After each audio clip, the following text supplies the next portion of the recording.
Bueno, César, pues vamos con la masonería del mar, con las logias flotantes. Sí, las logias flotantes, que además el nombre no es un mote que pongamos de manera maliciosa, sino que realmente era como se autodenominaban.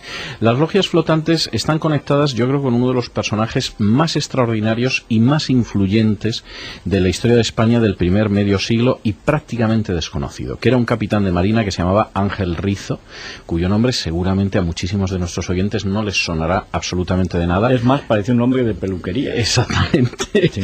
Pero vamos a ver en los próximos minutos cómo fue un personaje de una importancia extraordinaria. Ángel Rizo nació en 1885, en 1906 era alférez de marina y ya en 1922 entró en la masonería. Se inició en una logia de Cartagena que se llamaba La Aurora, al principio con el nombre de Bondarev y luego se lo cambió por el de Anatole France, que a mí me parece un tanto cursi, pero bueno, es de estos nombres de guerra que se utilizan dentro de la masonería.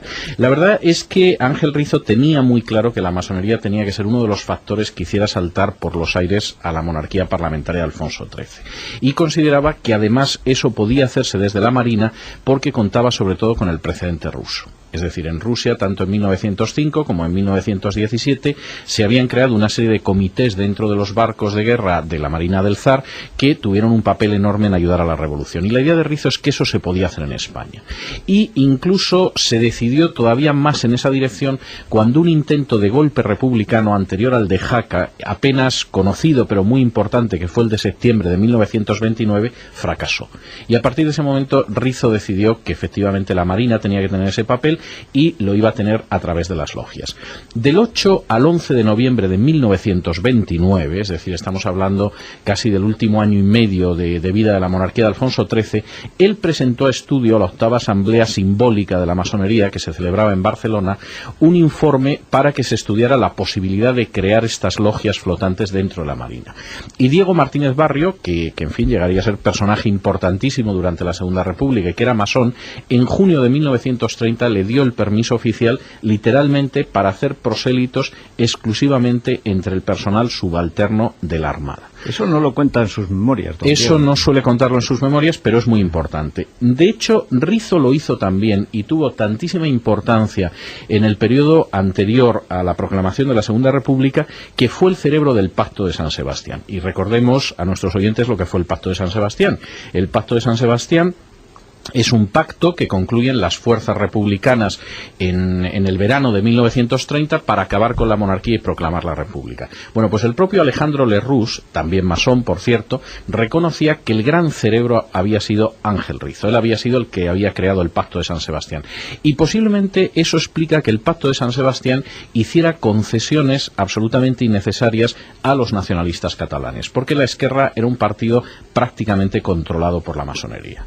En diciembre de 1930 el Gran Oriente nombra a Ángel Rizo, lo eleva al grado 32 e inmediatamente Ángel Rizo da instrucciones para que en el momento en el que se proclame la República estén controlados los oficiales y no se pueda impedir. Incluso hay episodios en el momento de la proclamación de la República impresionantes de organización propagandista masónica. Por ejemplo, el 14 de abril 3.500 marineros de la escuadra del Ferrol estaban en Cartagena y tomaron las calles de Cartagena con manifestaciones republicanas el mismo 14 de abril y controlados precisamente por estas logias. Y a partir de ese momento lo que hubo fue un control realmente impresionante sobre lo que era la oficialidad, porque en buena medida la oficialidad, es verdad que había masones, pero no estaban en absoluto por la labor de que las logias tuvieran un poder mayor que la cadena de mando. No solamente eso, siendo ya director general de la Marina Mercante, Ángel Rizo consiguió que Martínez Barrio, el hermano Martínez Barrio, hiciera que reingresaran en la Marina todos los cabos y maestres que habían sido expulsados por tener de alguna manera veleidades revolucionarias. Y en julio del 36 Rizo y sus logias flotantes tuvieron un papel realmente extraordinario en abortar el alzamiento en la Marina. Este es un elemento que se suele pasar en las historias de la Guerra Civil, pero que a mí me parece que son muy importantes. Y voy a dar dos datos que me parecen muy significativos. De los oficiales de Marina que habían activo en julio del 36 fue asesinado el 60%. Es decir, la capacidad de reacción de la marinería que en buena medida estaba controlada por las logias flotantes. Para acabar con los oficiales de Marina fue fulminante. Estamos hablando de en un espacio de apenas días, en algunos casos de horas, se asesinó al 60% de los oficiales. No hubo un cuerpo tan castigado en ninguna de las tres armas como los oficiales de Marina. Segundo, en apenas horas, y además por inspiración de algún otro de los masones de las logias, como era Balboa, del que hablaremos en algún momento, se destituyó a los tres almirantes, el de Ferrol, el de Cádiz y el de Cartagena, y se nombró en su lugar a tres almirantes masones. Por supuesto, el de Ferrol y el de Cádiz no llegaron, porque en Ferrol y en Cádiz triunfó el alzamiento, pero sí fue el caso de Cartagena. Esto no es raro, porque el 18 de julio del 36, el presidente de la República, Azaña, era el hermano Plutarco, que era masón. El presidente del gobierno, Casares Quiroga, era el hermano Sengís, dentro de la masonería. El presidente del Congreso era el hermano Vergidó, el propio Martínez Barrios. Y el ministro de Marina, Giral, también era masón.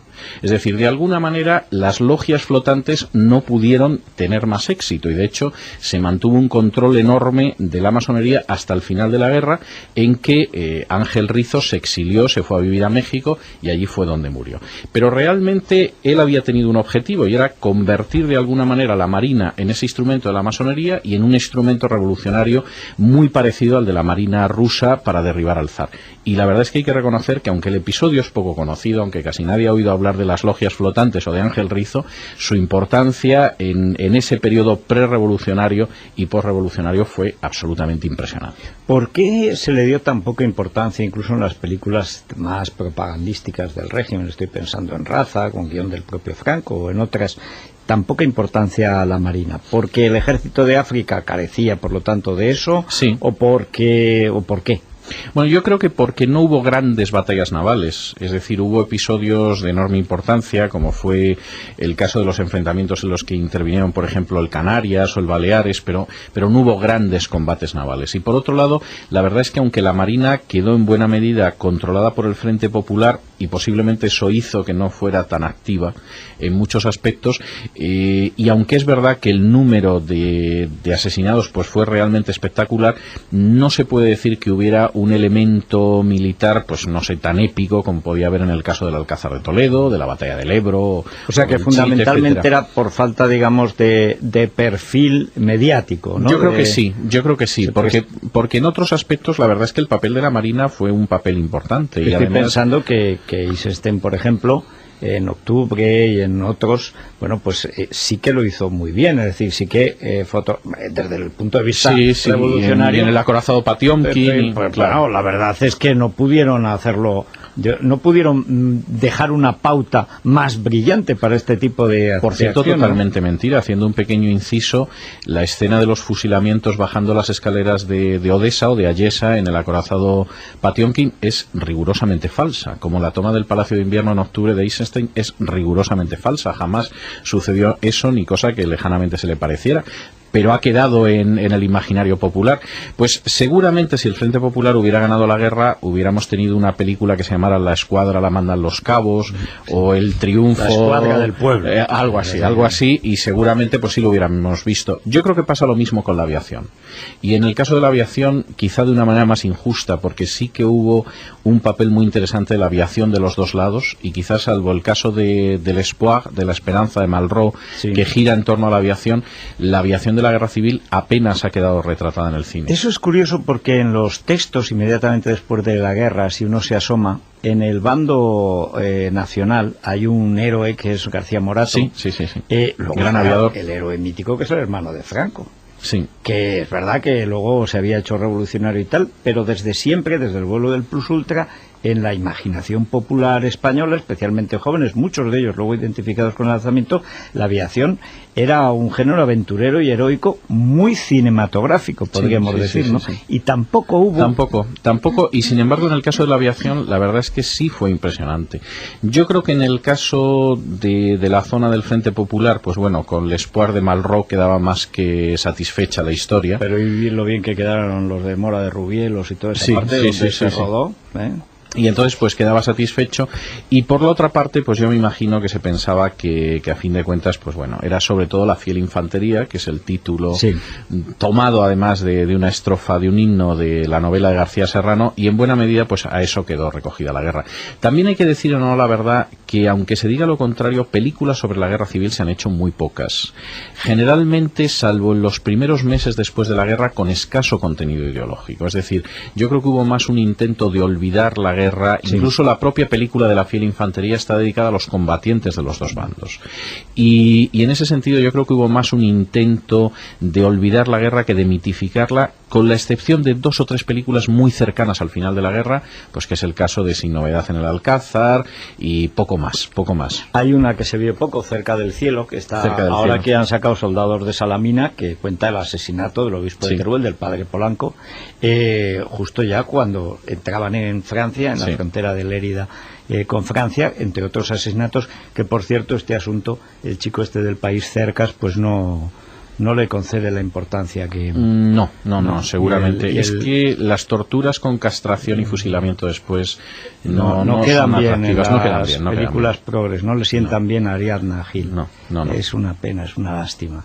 Porque con lo plural que es el cine español, podrían hacer alguna de otro... Yo, sin embargo, fíjese, me da la sensación de que he visto una y he visto todas. O sea, es tremendo, ¿eh? Vamos a apuntar, si te parece, Federico, una breve referencia bibliográfica sobre el asunto que ha tratado hoy César, las logias flotantes, que es un asunto que interesa muchísimo a la audiencia de la mañana. Por el camino de la Revolución, la Marina Española, Alfonso XIII y la Segunda República. Es un libro de Hermenegildo Franco y está publicado en Neptuno. En la página web, en cope.es, tienen toda la referencia. Y si me permites decirlo, Federico, anunciaré que uno de estos días vamos a traer a la linterna a Hermenegildo Franco para que nos hable de este libro, porque a mí me parece un libro fantástico sobre la penetración revolucionaria en la Marina en los últimos años de la monarquía parlamentaria de Alfonso XIII y por supuesto en los primeros años de la República. Bueno, es curioso la renovación que se está produciendo en la historiografía en los últimos 5 o 6 años, en distintos, aparte de tu propia aportación, la de Pío Moa, que es muy conocida, la de José María Marco antes. También ha sucedido en el caso de la apertura de archivos de la persecución religiosa, con un cura fantástico que está en Roma y que ha hecho paz, piedad, perdón y verdad. Sí. Y ahora la Marina. La verdad es que hay como una generación que debe ser que estamos hartos ya de comulgar con ruedas de molino, que no... Seguramente. Bueno, César, pues nada, te oiremos esta noche a partir de las 8 en la linterna. Hacemos una pausa y nos vamos a ¿qué hay de lo mío? Porque ya está aquí Mercedes Aranda con Alberto Recarte, que lo hemos tenido esta mañana, y seguimos. Vamos a recordar el teléfono para los mensajes de... Sí, porque todavía están a tiempo. Bueno, de hecho está toda la semana. El número del contestador es el 91-309-0214, 91-309-0214, y si quieren enviarnos un mensaje SMS, escriban ustedes la palabra amor, espacio, mensaje al 5885. Amor, dejan un espacio, escriben su mensaje de amor y nos lo envían al 5885. Ya les advertimos que como el compromiso de este programa es que lo pueda escuchar el padre con su hija y la mamá con su hijo, hay obscenidades o chocarrerías, algunas verdaderamente graciosas, debo decirlo, pero que no las vamos a emitir, o sea que ustedes mismos... No sabemos si lo va a poder escuchar el marido con su mujer, porque nunca se sabe a quién envía uno los mensajes o... Bueno, los que nosotros daremos sí. Sí, eso sí. Eso sí. Luego ya, en fin. Bueno, una pausa, que hay de lo mío.